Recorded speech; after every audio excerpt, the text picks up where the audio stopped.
ვიდრე პირველ სტუმარს წარვადგენდეთ, დავიწყოთ საუბარი კვირის მთავარ გეოპოლიტიკურ საკითხზე. დაარტყამს თუ არა ტრამპი ირანს და მაშინ, როდესაც ამერიკას რეგიონში ირანის ირგვლივ 8 მუდმივი ბაზა აქვს, სულ 19 ობიექტია, სხვადასხვა ტიპის. ამერიკელი სამხედროების რაოდენობა დაახლოებით 50,000-ია რეგიონში. მოდით ნახოთ სიუჟეტი და ამის შემდეგ, როგორც უკვე გითხარით, გენერალ ვახტანგ კაპანაძესთან ერთად გავაგრძელებთ საუბარს. კატარი, ალ-უდეიდის ავიაბაზა. ამერიკის ყველაზე დიდი სამხედრო ბაზა ახლო აღმოსავლეთში და რეგიონში შეერთებული შტატების ცენტრალური სარდლობის შტაბ-ბინა. მასზე განთავსებულია ათასობით ამერიკელი სამხედრო და ავიაცია. წარსულში იგი ირანის სარაკეტო დარტყმების სამიზნეც გამხდარა ესკალაციების დროს.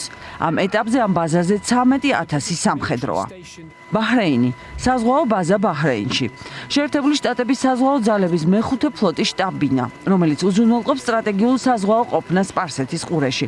ამ ბაზას ამერიკის მოკავშირეებიც იყენებენ. ბაჰრეინში 7,000 ამერიკელი სამხედროა.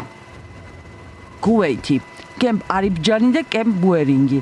შეერთებული შტატების არმიისა და კოალიციური ძალების მნიშვნელოვანი ლოჯისტიკური და მხარდამჭერი ჰაბები. ირანთან ახლო მდებარეობა აქვს. კუვეითში საკმაოდ დიდი შემადგენლობა, 13,000-იანი კონტინგენტია თავმოყრილი. ერაყი, ალ-ასადის ავიაბაზა. ისტორიულად მნიშვნელოვანი ამერიკის ავიაბაზა და სამხედრო კონტინგენტის განთავსების ადგილი. წარსულში ირანის მხარდამჭერი ჯგუფების მხრიდან არაერთხელ გამხდარა შეტევის ობიექტი. აქ ამ ეტაპზე 2,000 სამხედროა. ერბილის ავიაბაზა ჩრდილოეთ ერაყში გამოიყენება საჰაერო ოპერაციებისა და ადგილობრივ ძალებთან სწავლებისთვის. არაბთა გაერთიანებული საამიროები.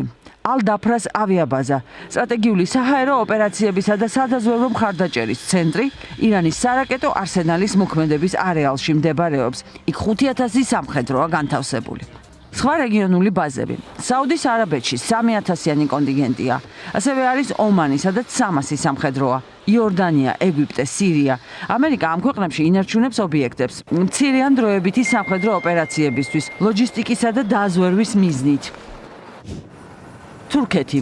თურქეთში ინჯილიყის ავიაბაზა, რომელიც ნატოს ბაზაცაა. თურქეთში 2,500 კაცია თავმოყრილი და საკმაოდ მძლავრი ცენტრია. სულ ახლო აღმოსავლეთში შეერთებულ შტატებს 50,000 სამხედრო ყავს სხვადასხვა ბაზებზე განლაგებული.